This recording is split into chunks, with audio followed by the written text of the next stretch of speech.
Charles Perrault, the Booted Cat. A miller had 3 sons, and when he died, he left them nothing but his mill, a donkey, and a cat.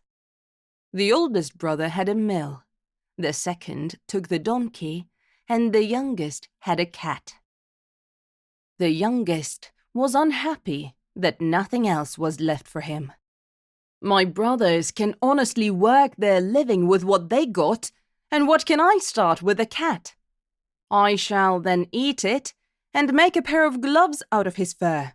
So it's over, and then I will starve to death," said he. The cat, who heard his new master's speech but didn't show it, said in a soft and serious manner, "Don't worry, my master. Just give me a sack and a pair of boots for myself, so that I can walk in the woods easily, and you will see that you are not so unfortunate with me as you think." Although the young master didn't trust his promises much, however, knowing the cat was a master in catching mice in various ways, for instance, hanging upside down or pretending to be dead, lying in flour, he thought that perhaps the cat would really help him out of his bad fortune.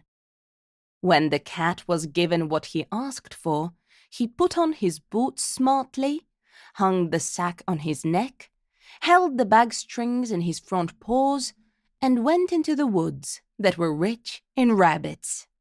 He also put some corn in the sack.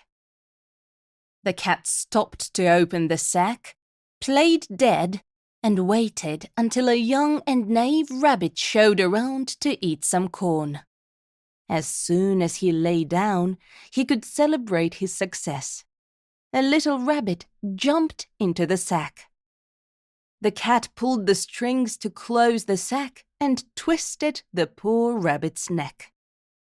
Proud of his prey, he went to the king and asked to speak with his majesty. The cat was allowed into the king's apartment. He made a low bow and said, "Sir, here is a rabbit for your majesty. It is a gift for you from my lord Marquis de Carabas," the name which he was pleased to give his master. "Tell your lord," said the king, "that I am very satisfied, and thank him for that."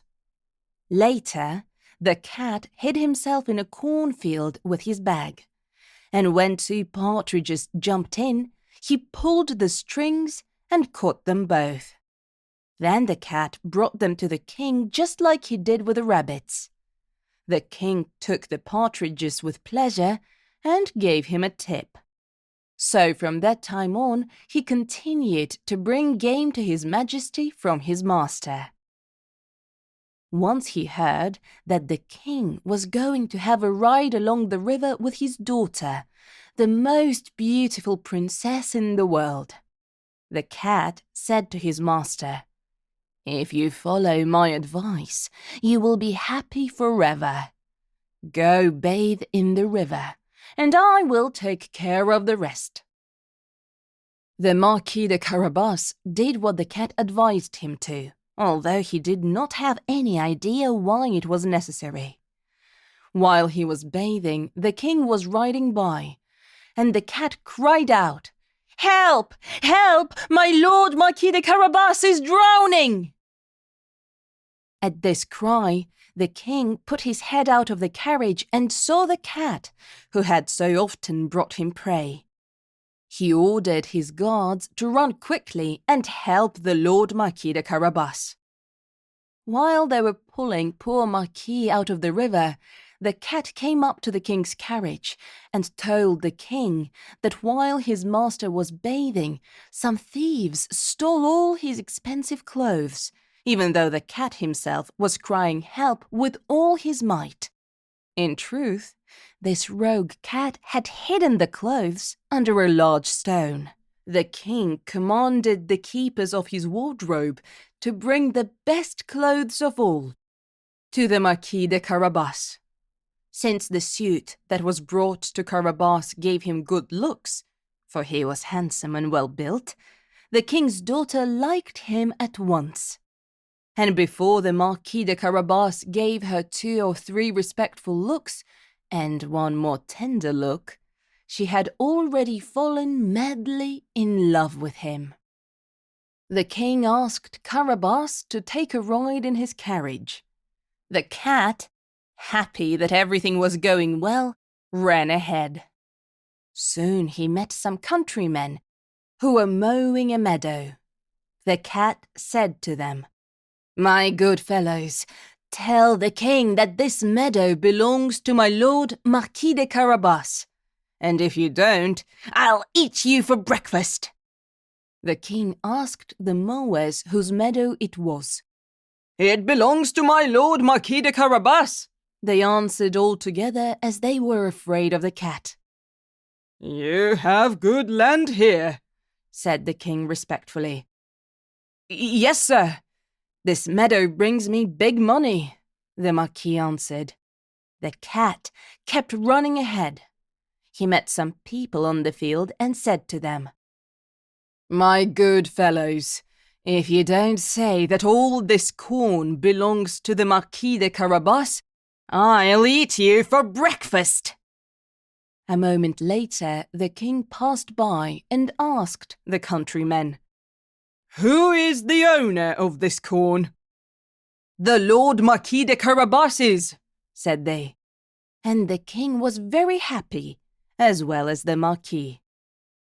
The cat continued to run ahead and said the same words to all he met. The king was surprised by the great lands of the Marquis de Carabas. At last, the cat came to a beautiful castle, whose master was an ogre, the richest ever known, because all the lands the king had passed by belonged to him. The cat found out before who this ogre was and what talents he had. The cat asked to introduce himself to the ogre, saying that he could not pass the castle without paying his respects first. The ogre was nice to him as an ogre could be, and invited the cat to sit down at the table. "They say," said the cat, "that you can change yourself into different animals, a lion or an elephant, for example." "That's true," the ogre answered in a bass voice.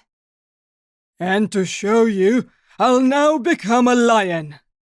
Seeing the lion in front of him, the cat was scared to death. So he ran up to the roof, though not without difficulty, as his boots were of no use at all to him walking on the tile. When the ogre looked himself again, the cat came down from the roof and said he had been very much frightened.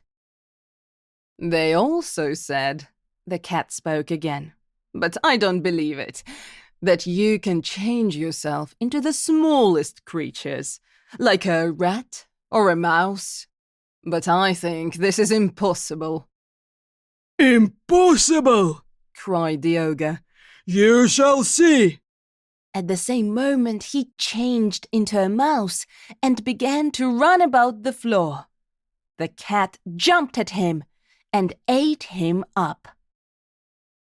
Meanwhile, the king saw the beautiful castle of the ogre as he passed and wished to go into it.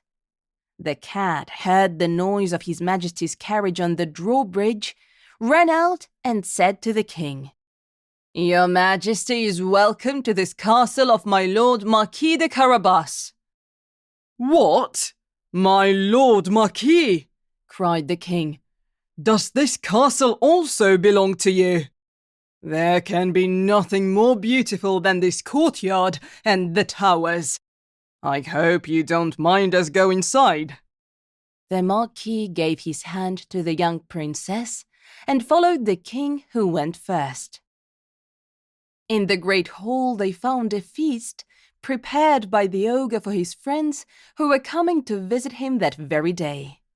They dared not enter, knowing the king was there. The king was charmed by the Marquis de Carabas's good nature, as was his daughter, who had fallen madly in love with the Marquis.